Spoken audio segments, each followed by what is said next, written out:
कह रहा है कि एक लड़की जिसकी ऊंचाई 90 सेंटीमीटर है, मतलब लड़की की ऊंचाई 90 सेंटीमीटर है, वह लैंप स्तंभ के आधार से 1.2 मीटर प्रति सेकंड की चाल से दूर जा रही है।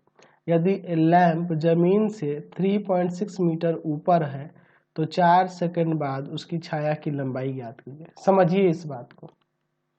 यहाँ पे आपका यह मान लेते हैं धरती का वह स्थल है जिस पर वह लड़की खड़ी है, ठीक है। और यहाँ पे एक लैंप पोस्ट है, यहाँ पे लैंप पोस्ट है, ठीक है। यहाँ पे एक लैंप है, यहाँ पर नहीं होता है लाइट, वो लैंप पोस्ट जो ऐसे कुछ करके बना रहता है ना, एक खंभे पे लगा हुआ है, ठीक है, जो जमीन से 3.6 मीटर ऊपर है, यानी कि 360 सेंटीमीटर ऊपर हो, सेंटीमीटर में बदलोगे तो 360 सेंटीमीटर ऊपर है। अब देखो एक लड़की है जिसकी ऊंचाई 90 सेंटीमीटर है, इसलिए सेंटीमीटर में कन्वर्ट किए है इसको भी, क्योंकि ये सेंटीमीटर लड़की की ऊंचाई सेंटीमीटर में ही था। चलिए नहीं तो एक काम करो, इसको मीटर में रखो, इसको भी मीटर में बदल लो, ये काम कर सकते हैं, ठीक है। चलिए तो एक काम करते हैं हम लोग सबको मीटर में ही रखते हैं, तो 3.6 मीटर और लड़की जो है 90 सेंटीमीटर ऊंचाई। तो ये लड़की जो है लैंप पोस्ट से यहाँ से इधर दूर जा रही है, तो मान लेते हैं कि यह 1.2 मीटर पर सेकंड के चाल से 4 सेकंड बाद वह यहाँ पहुँच जाती है, इधर से इधर आ रही है। तो यह लड़की की ऊंचाई है, कितनी है 90 सेंटीमीटर, यानी कि 0.9 मीटर हो जाएगा। मैंने बोला था मीटर में कन्वर्ट कर लो सबको। चलिए तो 4 सेकंड बाद अब जैसे ये लड़की यहाँ पे है तो इसकी छाया, ये वाली छाया होगी, तो यही वाली छाया की हमें लंबाई निकालनी है। ये जो छाया बन रहा है यह छाया कितनी है यही निकालना है। तो इस छाया को x मान लेते हैं कि x मीटर है छाया की लंबाई, ठीक है, छाया x मीटर है। इसका नाम दे दो A B C, ठीक है, ये 90 होगा, यह भी 90 होगा, यहाँ पे P और यहाँ पर Q, ठीक है। चलिए अब यहाँ लिखते हैं, आपके पास लड़की की चाल दी हुई है, चाल दिया गया है, कितना है 1.2 मीटर प्रति सेकंड। अच्छा 4 सेकंड में तय की गई दूरी क्या होगा, तय की गई दूरी क्या होगा, 4 सेकंड में तय की गई दूरी क्या होगा। तो 4 सेकंड में तय की गई दूरी क्या होगा, तो चाल गुना में समय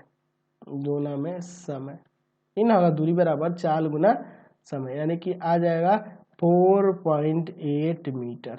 यानी कि 4 सेकंड में यह लड़की यहाँ से चल के यहाँ गई तो यह कितना चली, 4.8 मीटर चली है। चलिए अब देखते हैं त्रिभुज APQ तथा त्रिभुज ABC में, ठीक है। तो एंगल AQP बराबर हो जाएगा एंगल ACB, यह वाला इसके बराबर हो जाएगा। कैसे, क्योंकि ये संगत कोण के युग्म में दिख रहा है ना, संगत कोण का युग्म है, या फिर एक ही समय है ना, एक ही समय पर बने हुए एक क्या कह सकते हैं इसको कि लैंप पोस्ट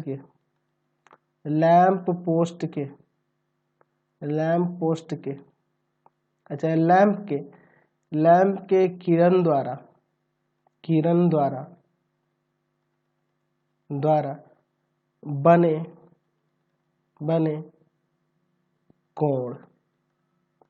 बने संगत कोण ये बराबर हो जाएंगे।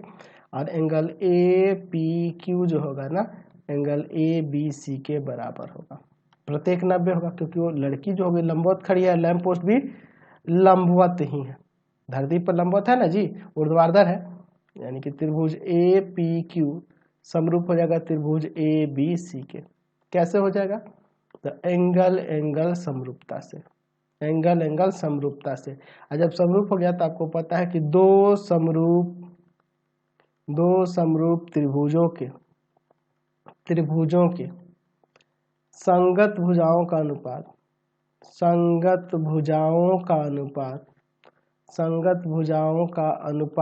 बराबर होता है, ठीक है। चलिए तो यहाँ से हम लोग लिख सकते हैं, क्या लिख सकते हैं, तो भैया हो जाएगा ए पी बटा में ए बी, ए पी बटा में ए बी बराबर पी क्यू बटा में बी सी। चलिए पी क्यू बटा में बी सी, चलो वैल्यू को रखते हैं। तो ए पी हम लोग एक्स मान लिए हैं और यह जो है यह ए बी कितना है, तो ए बी टोटल हो जाएगा एक्स प्लस 4.8। अच्छा पी क्यू, तो पी क्यू आपका है 0.9, ठीक है। अच्छा और यह कितना है 3.6, सब कुछ मीटर में ही है, क्रॉस मल्टीप्लाई करते हैं तो इसमें से गुना करेंगे तो 3.6x बराबर 0.9x और प्लस का 48 में 9 से गुना कर देंगे ना, तो आ जाएगा आपका कितना 4.32, समझ गए ना। इसमें दोनों से गुना कर दिया, इसको लाके इसमें घटाते हैं तो 0.9x है, इसमें आके घटेगा तो 2.7x बचेगा और बराबर में 4.32, ठीक है, यही ना है। अब इसको भाग में भेज देते हैं तो x बराबर हो जाएगा 4.32 बटा में 2.7 मीटर, काट देंगे 1.6 मीटर, यानी कि इसलिए क्या कर सकते हैं 4 सेकंड बाद, 4 सेकंड बाद लड़की के छाया की लंबाई, लड़की की छाया की लंबाई जो होगी वह 1.6 मीटर हो जाएगा, समझ गए। चलिए अगला